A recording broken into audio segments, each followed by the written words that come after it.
Hi, Stephanie, and welcome to Unusual Attitudes, and welcome to our series on women of power and influence. So we're going to explore women who are really influencing the corporate environment, get into a little bit about how you got here and where you're going. So my first question for you is, who is Stephanie Waite? I am personally a mom. I'm a professional. I'm a dancer. I'm a Christian. I am a lover of all things fun and exciting. I love to be outside. I am a dog lover. But all of those things wrapped up, really, if you had to sort of define me, I really define myself as a fighter. I think in all aspects of my life, I am a fighter. Why would you describe yourself as a fighter? I think I've just been through situations. I think I've just had a scrappy life. I think I've had to develop a level of grit based on my personal situations that have, driven the way I behave, the way I act, the way I make decisions. And it's really having a spur of the moment where you have to actually think of a word or think of who you are. That's the first thing that comes to my mind. So I typically label someone who's scrappy as a hustler. Yeah. Right? And not in a bad way, like Yes. somebody who is in that hustle, in that moment. Yes. And why do you think, if you agree with that definition of being scrappy, being a hustler, what you do, give me a situation where that was the predominant sort of mindset, like I'm scrappy, I'm a hustler, here's I'm going to take this on. Yeah. Early in my career, I did not have a degree. So I was in college, started a business with a friend of mine, and left school early without my degree. And while that was a very scrappy situation, I think that the true grit comes from then leaving school, having that experience, and trying to make it in the world without a degree. And I had to almost beg for roles. I had to work harder than everyone else in the room. I had to learn how to do my job without that validation from senior leadership. And what it did was instill in me a work ethic that I think has driven my success and really led me to where I am today. Well, if we look at today's ecosystem, so there, if you're coming up in the 80s, 90s, and even in the early 2000s, any young professional coming out of primary school, high school, moving into potentially a professional education role, I'm going to university or college, it's very different today. Like, we're seeing this shift now where that scrappiness experience, that hustling experience, is actually becoming more valued in certain roles, not everything, but in certain roles. Like, are you seeing that in your work as an executive at Freedom Mortgage? Absolutely. I think you have to keep your eyes open as a leader for those professionals that are coming in with that type of a background, because what happens is you have to get them in the door, but once they're in the door, that's when they really shine. So you have to be open to not losing those, I call them those nuggets, those people that come in that can really outperform folks that may have a degree but don't have that level of experience, and it's the mindset, it's the way you think. You cannot go to college and learn how to think in a strategic way that some of us who had to learn it really out on the street, right? So there is a certain mindset there that allows people to maneuver through situations at work. They can pivot, they can be out in front of the issues and the problems, and they have just a strategic thinking that makes them more successful. How would you identify that? And let me give you a premise for my question, because I find this really interesting. I had written an article for LinkedIn a number of years ago. I think it was like 2014. I wrote this article about how to hire for higher performing people, how to interview them or something like that.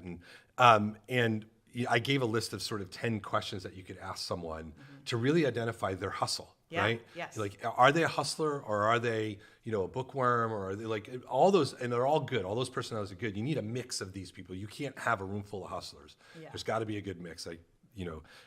Is what I've learned. But I used to ask a question. I want you to think about this for a moment, like how you identify these people. I used to ask a question, and it went something like this: tell me the first time you used to take things apart to see how they worked. And what's really interesting, I used to hire a lot of engineers.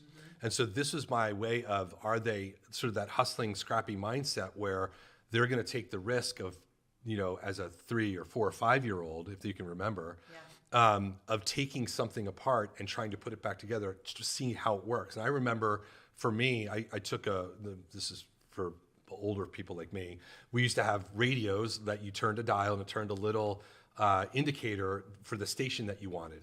You had it in your car, you had it in, your boom boxes, we used to call them, right? Yeah. And I couldn't figure out how that little indicator moved across with a round dial. So I took the radio apart and figured it out.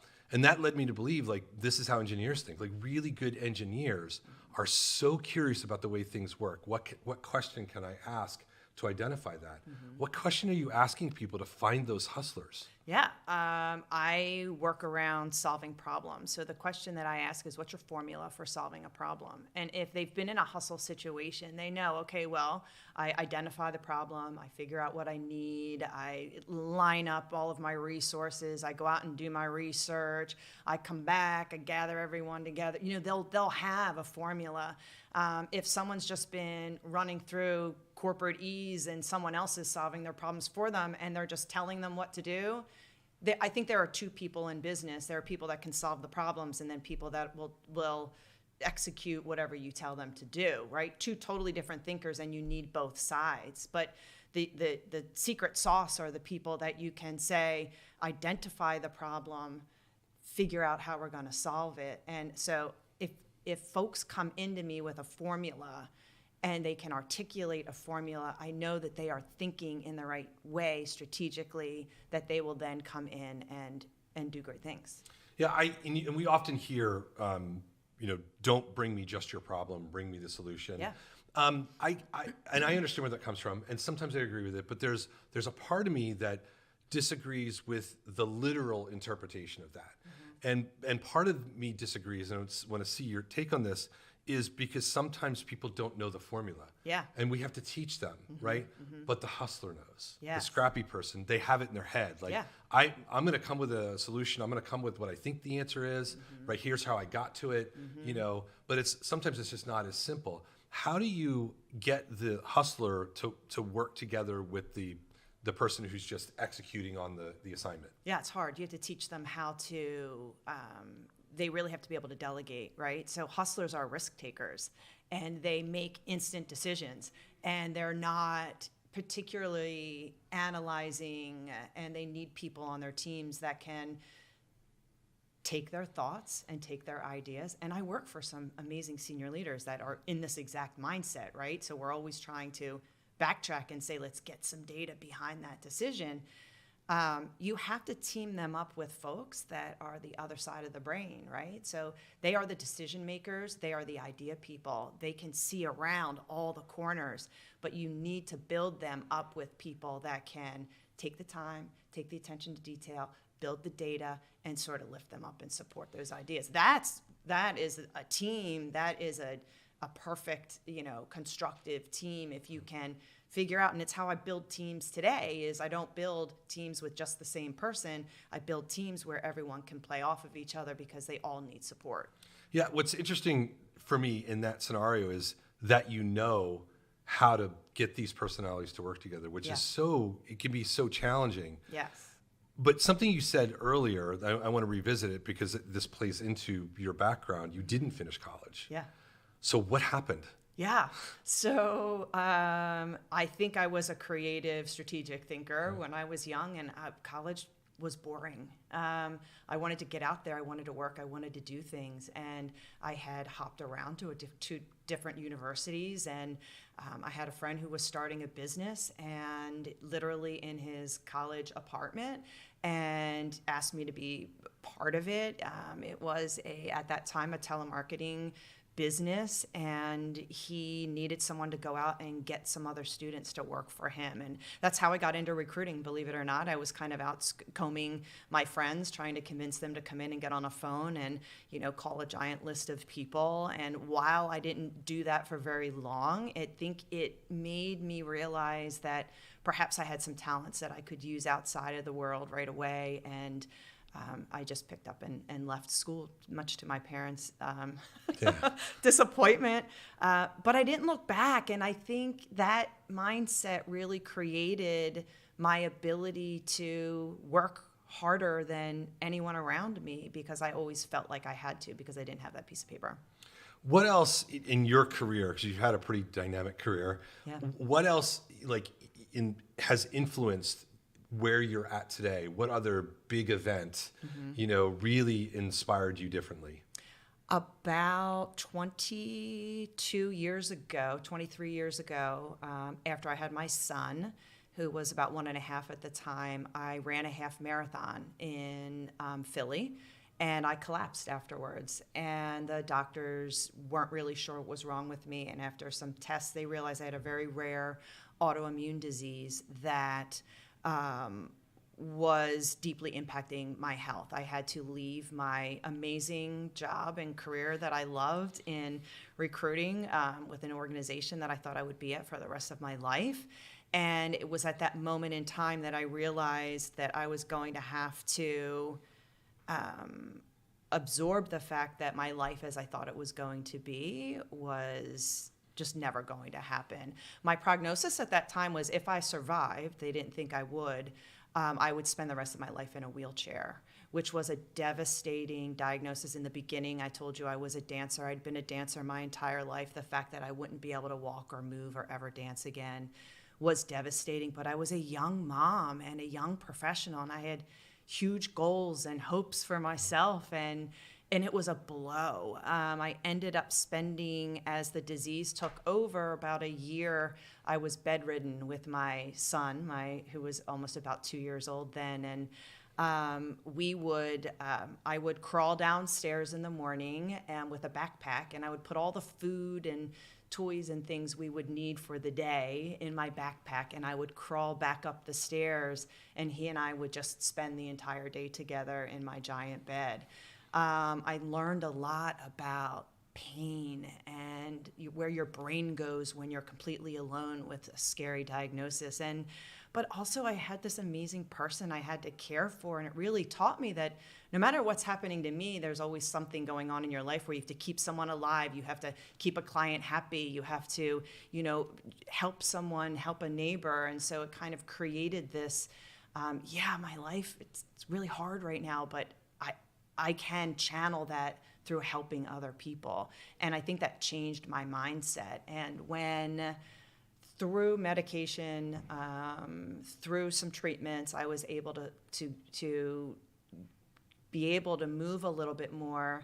And I did a lot of water therapy. I actually took an arthritis class with the senior citizens at my local Y, was how I rehabbed in water, because I could support my body in the water, but I couldn't support my body on land. And those women were the ones who gave me the confidence to really move on. They had lived so much of their life and were experiencing a lot of the same physical issues, but they just taught me how to live your best life no matter where you are in that point physically. And as years and years went by, I got better and better. And they don't know why, but I'm here now. It wasn't my time, but I was able to recover. I'm in remission, and slowly but surely, I was able to decide to go back to work, and that was really a very, very scary decision for me. I didn't know if my body could handle work. I didn't know if I could. This was back in where you were putting on your suit and going into the office. Could I handle a full 8 hours in an office? And it was a scary time. I missed work. I really wanted to be working.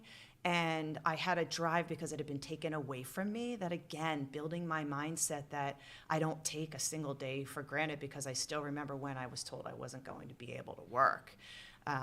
And so I started back consulting, sort of one of the OGs, 15, 20 years ago, when we weren't working from home. We weren't actually, no one was consulting. It wasn't as common as it is now, but I had some senior leaders that I had worked for prior to my illness who took me on and let me work for them on a part-time basis. And I started my own consulting business and really worked the rest of while my children were young in that capacity, while I just built up my strength and built up my courage to go back to work full time.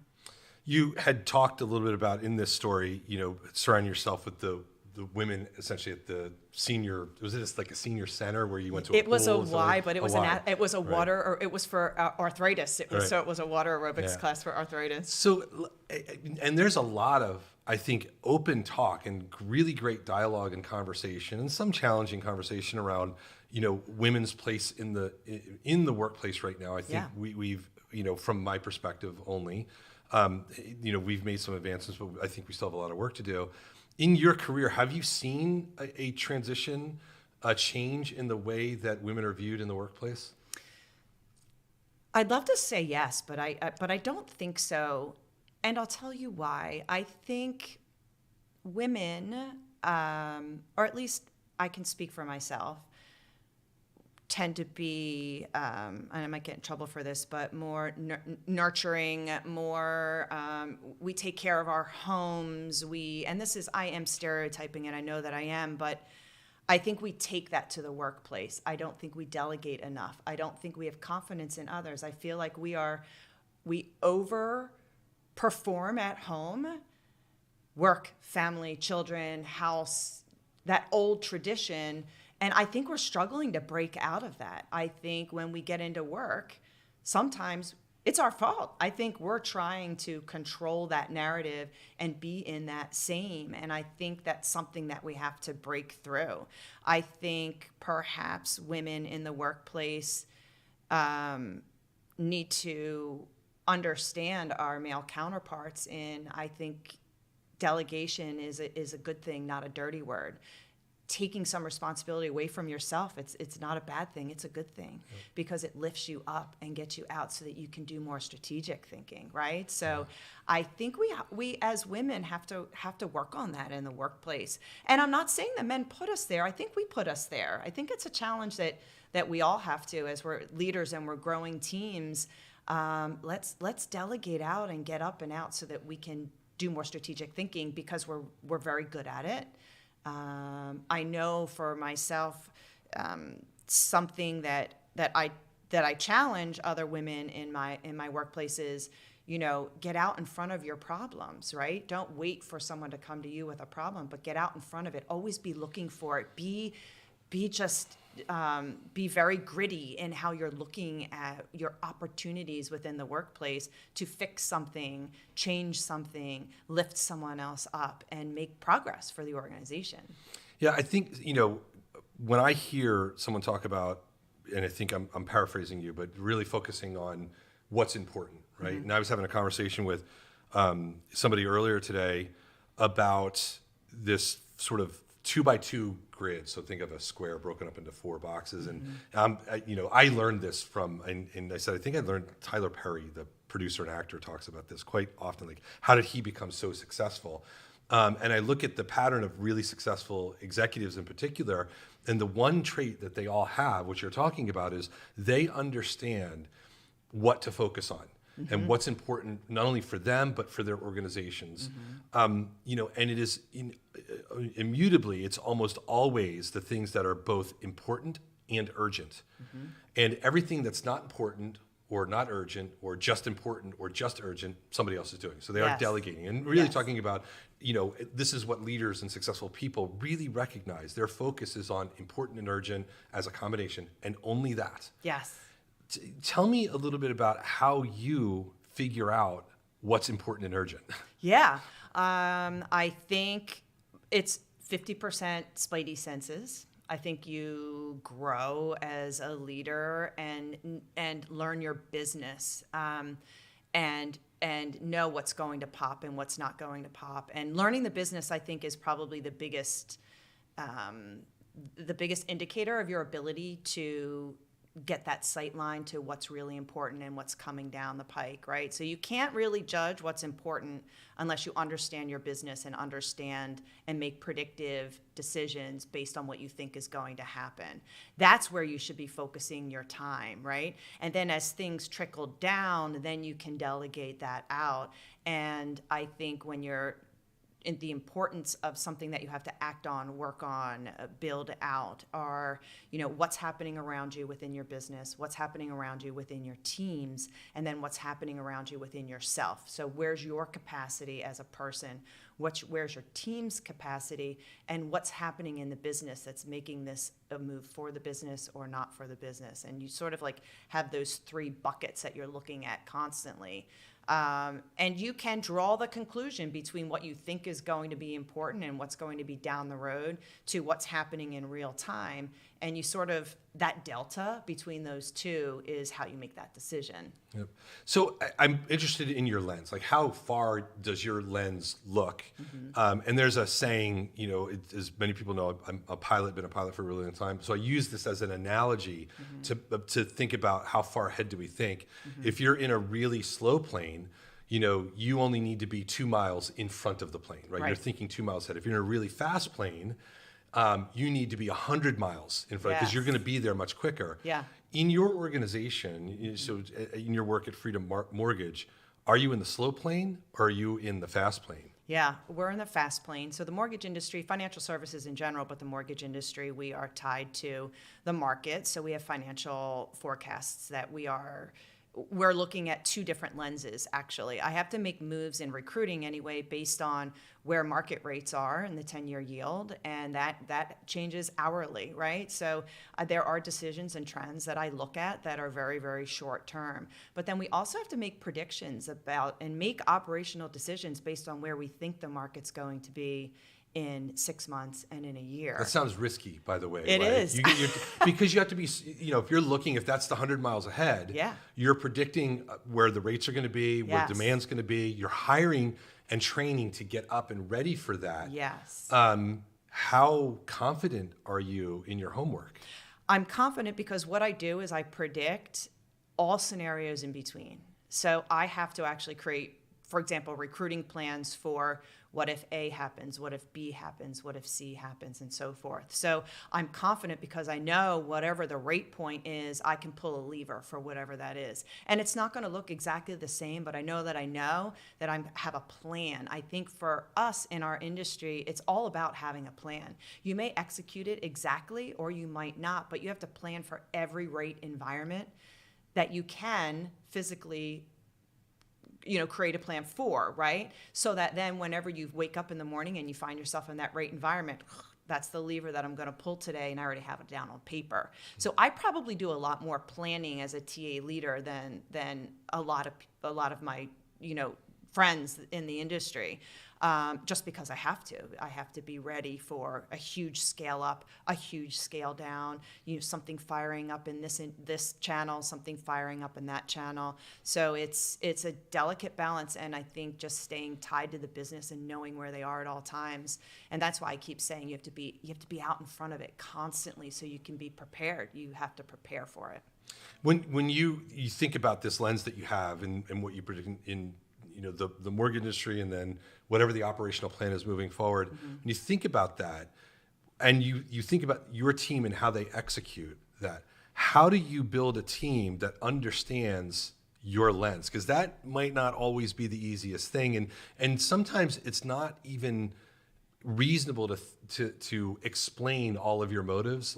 And we want to, as human beings, we want people to understand us, but sometimes you have to execute. How do you build a team around you that understands the way you think? Yes, you have to stay very close to them in general, right? So what I do is I have operational meetings with them where they understand that any new hire that comes in gets a mortgage 101. And I said, this is a really hard place to work, and you can't work here if you don't understand the business. That's my motto. If you ask anyone on any team that I've run at Freedom Mortgage, what is her mantra? What does she say? Understand the business. Because if you don't understand the business and what we have to do to be successful, you will not succeed. You will not make it. And we've had a lot of people not make it. And I think you have to just every single meeting tell them where the market is.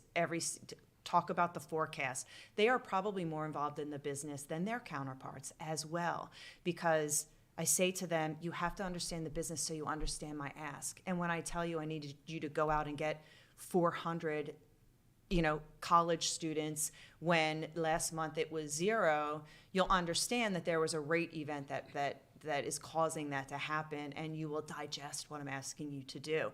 We ask them to do things that are hard, really hard. And I just think keeping a personal relationship, but keeping them educated. I think we keep our teams too in the dark with what's going on at the business at the highest level. I think if people understood it more, they would have the ability to be nimble and be more proactive, and then maybe have some curiosity and thoughts and great ideas on their own, and help us solve those problems moving forward. Do you think some of the way that you think about problem solving, about running teams, about interacting and building relationships with people, you think some of that experience of being a dancer, and I think about creative endeavors, being a musician myself, and I think about how something as simple as improvisation, and being a dancer is both a creative art and it's a very physical, athletic activity. How has that helped you? Like, how often are you drawing on that experience today? Yeah, it's huge. That's a great question. So dancers can execute a dance, but then they are also choreographers, right? And so I kind of think about that framework when we were talking earlier about those strategic thinkers, and then the folks on your team that actually execute what you're doing. I'm working that out in my head. I'm naturally wired for that type of thinking. But when you think about dance, you can have a creative dance, you can have a free dance, but then you have these people these choreographers who have to come in and actually hear a piece of music and they see it in their head, right? So when actually my son is an audio engineer, and he asked me a question once: when you hear music, what do you see? Some people see color, some people see some type of visualization of a vibration. I said, I see movement. I see the movement, right? And that is how I've been thinking my entire life. So when I translate that into business, it's very similar.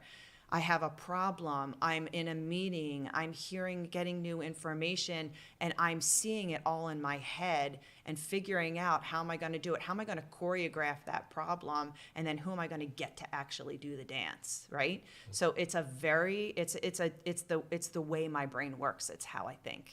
Yeah, and I could see that. Like, you see in your head, you're choreographing your vision, right? You're 100 miles ahead of the business. Yep. And choreographing all that. And I think that's what makes your team so successful. And your team is successful. Yes, they're amazing. Yeah. So my last question for you, we've talked a little bit about, women in the workplace. Up and coming professionals are probably looking at this and listening and watching and saying, okay, what do I do with this? So what is your advice for an up and coming, female professional? How do they break through those stereotypes and what you talked about earlier? Yeah, I will share advice that I got from a senior leader that I really respect. And it wasn't early in my career, but gosh, I really wish it was. He said, find your passion professionally and learn it. Learn it. Learn everything that you can to do it really, really well. Become an expert at that thing that you are passionate about. And then by doing that, you will build trust from senior leadership within your organization that you know, and they will begin to lean on you as being an expert in that field. And that will grow your career, because if you become something to someone, then you are not replaceable. Become irreplaceable by becoming a knowledge bearer of one thing that you are passionate about. Because if you're loving it, you're going to study. And that means learn outside, take trips, figure out what you can do to become the best at what you do. And then I always kind of top that off with, then you give that back, right? You give that back to your teams. You train others to come up. And that is the formula, I think, for success. It's what drives me in talent acquisition. I'm a lifer talent acquisition. I started in talent acquisition, and I've built my career, and I still have so much to learn about it.